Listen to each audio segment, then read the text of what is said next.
महाराष्ट्र की सियासत में एक बार फिर बड़ा उलटफेर होने जा रहा है। हाल ही में हुए विधानसभा चुनाव में महायुति की बम्पर जीत के बाद विपक्षी महाविकास आघाड़ी में शामिल दलों के सुर बदलने लगे हैं। शिवसेना उद्धव गुट प्रमुख उद्धव ठाकरे ने राज्य के मुख्यमंत्री देवेंद्र फडणवीस की खुलकर प्रशंसा की है। उन्होंने सामना अखबार में अपने एडिटोरियल के जरिए फडणवीस के हालिया गढ़चिरौली दौरे की सराहना की है। ठाकरे ने न केवल फडणवीस की मेहनत और जमीनी काम को सराहा, बल्कि उन्हें गढ़चिरौली का मसीहा तक कह डाला। साथ ही इसी लेख में पूर्व सीएम और मौजूद उप मुख्यमंत्री एकनाथ शिंदे की खिंचाई भी की गई है। इसके बाद महाराष्ट्र का सियासी पारा गर्म हो गया है। सामना में छपे संपादकीय को लेकर शिवसेना उद्धव के नेता संजय राउत ने कहा कि मैंने 10 नक्सलियों के हथियार डालने और भारतीय संविधान को स्वीकार करने की तस्वीरें देखी हैं। अगर कोई ऐसा करता है तो इसकी सराहना की जानी चाहिए।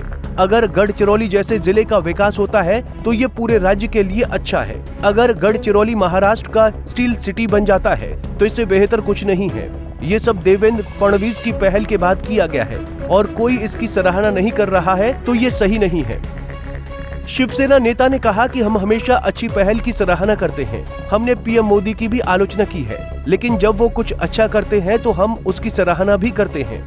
आज तक गढ़चिरौली में जो भी उद्योग आता है तो लोग केवल उस उद्योगपति से जबरन वसूली के बारे में सोचते हैं, लेकिन अब ऐसा लगता है कि चीजें बदल रही हैं और इसकी सराहना की जानी चाहिए।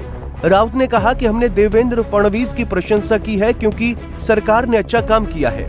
महाराष्ट्र हमारा राज्य है और नक्सलवाद से प्रभावित गढ़चिरौली में अगर नक्सलियों ने आत्मसमर्पण किया और संविधान मार्ग चुना तो हम इसका स्वागत करते हैं। पहले के संरक्षक मंत्री ऐसा करते थे, लेकिन इसके बजाय उन्होंने अपने एजेंट नियुक्त किए और पैसा इकट्ठा किया।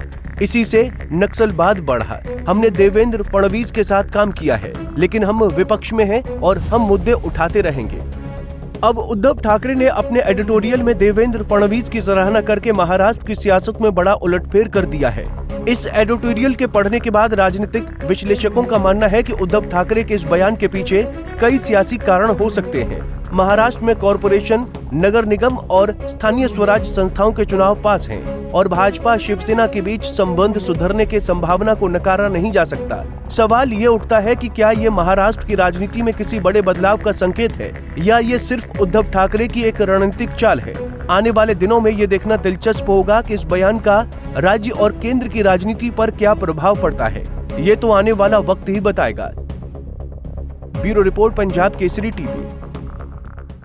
हमसे जुड़े रहने के लिए हमारे YouTube चैनल को सब्सक्राइब करें और नई वीडियो की नोटिफिकेशन के लिए बेल आइकॉन को दबाएं।